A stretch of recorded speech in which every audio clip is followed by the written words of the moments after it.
नमस्कार सर्वांना, श्री स्वामी समर्थ. स्वागत आहे तुमचं माझ्या चॅनलमध्ये. आज मी बोलणार आहे नवरात्र घटस्थापना या पवित्र विधीबद्दल. नवरात्र हा उत्सव देवीची आराधना, भक्ती आणि श्रद्धेचं प्रतीक आहे. आणि नवरात्र हा देवीचा उपासनेचा 9 दिवसांचा उत्सव आहे. आणि या काळात आपण आदिशक्तीच्या 9 रूपांची पूजा करत असतो आणि संपूर्ण श्रद्धेने व्रत, जप, कीर्तन आणि आरती करत असतो. आणि या दिवसाची सुरुवात होते त्या घटस्थापना या महत्त्वाच्या विधीपासून. आणि घटस्थापना म्हणजे देवी आपल्या घरात आदराने विराजमान होते. आणि या मातीच्या घटात पवित्र पाणी भरलं जातं आणि त्याच्यावर आंब्याची पानं ठेवली जातात आणि कुठे कुठे नारळाची सुद्धा स्थापना केली जाते.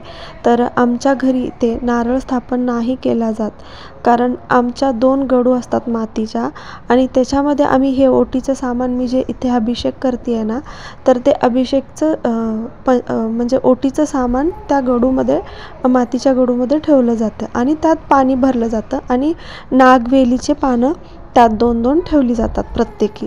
आणि आमचे गट असे बसवले जातात. प्रत्येक ठिकाणी प्रत्येकाच्या घरी वेगवेगळी पद्धत आहे, त्यानुसार आपण करत असतो. आमच्या घरी ही पद्धत आहे, म्हणून मी ह्या पद्धतीनं जसं आहे मी तसं करत असते. आणि मी आता देवीचा अभिषेक केला आहे.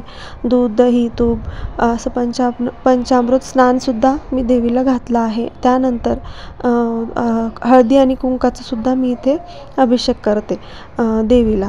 आणि त्यानंतर मग देवीला शृंगार करून, स्थापना करून त्यानंतर मी घटाची स्थापना करते. तर आमच्याकडे हे 2 गडूमध्येच घटस्थापना केली जाते आणि त्यावरती माळ असते. म्हणजे 9 दिवस रोज एक माळ त्या वरनं फुलोऱ्यामधनं गडूमध्ये सोडली जाते. तर प्रत्येक ठिकाणी वेगवेगळी पद्धत असते, त्यानुसार तुम्ही घटस्थापना करा. आता माझा इथे देवाची पूजा पूर्ण झालेली आहे. तर घटस्थापनेची मी तयारी करत आहे. मातेचा पूर्ण शृंगार करून घेतला आहे आणि आता मी कलश स्थापना करत आहे. त्यानंतर घटस्थापना म्हणजे देवीनं आपल्या घरात म्हणजे आदराने आपण विराजमान करतो आणि खूप भक्तिभावाने हे खूप छान प्रसन्न मनाने करायचं असतं. तर इथे बघा, मी घटस्थापना करत आहे. आता घट म्हणजे शक्ती, मंगलकार्य आणि समृद्धीचं प्रतीक आहे.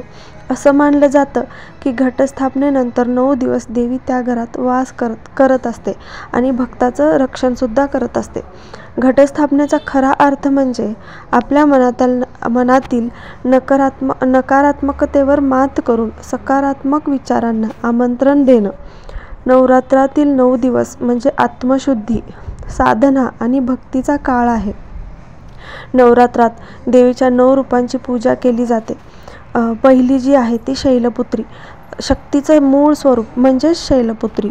आणि दुसरी जी माता आहे ती ब्रह्मचारिणी, म्हणजे तपश्चर्येचं प्रतीक. आणि तिसरी जी माता आहे ती चंद्रघंटाचं आपण पूजा केला जातो, तर पराक्रम व शौर्याचं रूप आहे. आणि चौथी जी आहे ती कुष्मांडा देवीचं रूप म्हणजे सृष्टीची निर्माती आहे ती. आणि जी 5वी आहे ती स्कंदमाता, मातृत्वाचं प्रतीक असणारी ती स्कंदमाता. आणि कात्यायनी जी 6वं रूप आहे, अन्यायाविरुद्ध उभी राहणारी. आणि जी 7वी आहे ती कालरात्री, अंधकार नाश करणारी. आणि 8वी जी आहे ती महागौरी, शुद्धता आणि शांततेचं रूप. आणि 9वी जी आहे ती सिद्धिदात्री, सर्व सिद्धी देणारी देवी. या 9 रूपाच्या उपासनेतून भक्तांना आरोग्य, सुख आणि समाधान लाभतं. तर ही केवळ घटस्थापना ही केवळ परंपरा नसून ती श्रद्धा, भक्ती आणि संस्कृतीचं जतन आहे. या नवरात्रात देवी आपल्याला ज्ञान, शक्ती आणि समाधान देव हीच प्रार्थना. तर तुम्ही बघत असाल तर आमच्याकडे ही अशी घटस्थापना केली जाते. या गडूमध्ये विड्याचं पान ठेवलं जातात 2-2 आणि त्यानंतर ओटीचं सामान भरलं जातं आणि त्यामध्ये पाणी भरलं जातं. जेव्हा ते मातीचे गडू पाणी शोषून घेतात आणि त्या धान्याला परिपूर्ण पाणी सगळीकडून भेटतं आणि ते लवकर अंकुरित व्हायला तयार होतात. त्यानंतर इथे मी पूजा अगदी प्रसन्न वातावरण होतं घरात आणि प्रत्येक ठिकाणी वेगवेगळी पद्धत असते, तुम्ही त्यानुसार करा. आणि जेवढं आपण ह्या 9 दिवसात करू तेवढं कमी आहे देवीची सेवा. आणि इथे देवी महात्म्य, देवी पुराणाचं पुस्तक आहे माझ्याकडे, मी ते सुद्धा पठण करते. कारण कीलक स्तोत्र, कवच, अर्गला स्तोत्र असे 3 स्तोत्र मी रोज पठण करत असते. त्यानंतर श्रीसूक्त झालं, श्रीसूक्ताचं सुद्धा मी इथे रोज पठण करत असते. आणि श्रीसूक्त म्हणत म्हणत मी म्हणजे आपल्या श्रीयंत्रावर सुद्धा कुंकुमार्चनाची सेवा करते, रोजच करते ह्या 9 दिवसात. आणि ते जे कुंकू आहे ते आपण आपल्या स्वतःसाठी नंतर 9 दिवस झाल्यानंतर वापरायचं असतं.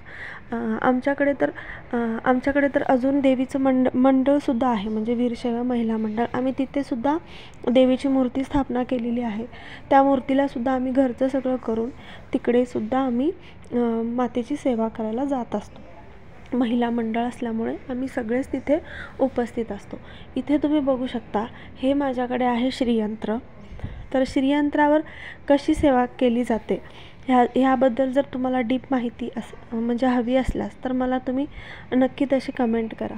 आणि हे श्रीयंत्र माझ्याकडे आहे, ह्याच्यावरती मी नवरात्रात 9 दिवस रोज श्रीसूक्त 7 वेळा आणि ओम ऐं ह्रीं क्लीं चामुंडाय विच्चे ह्या मंत्राचा जप करून मी रोज कुंकुमार्चन करते. त्यानंतर इथे माझं संपूर्ण पूजा सर्व काही झालेलं आहे. दीप म्हणजे आमच्याकडे 2 तेलाचे आणि 1 तुपाचा असं 3 दिवे असतात. तुपाचा मी डाव्या साईडला लावलेला आहे. मला जागेअभावी बऱ्याचशा गोष्टी ॲडजस्ट कराव्या लागतात. तरीसुद्धा खूप छान पूजा अगदी प्रसन्न वातावरणात पार पडलेली आहे. तर मी आता आरती करून घेतली.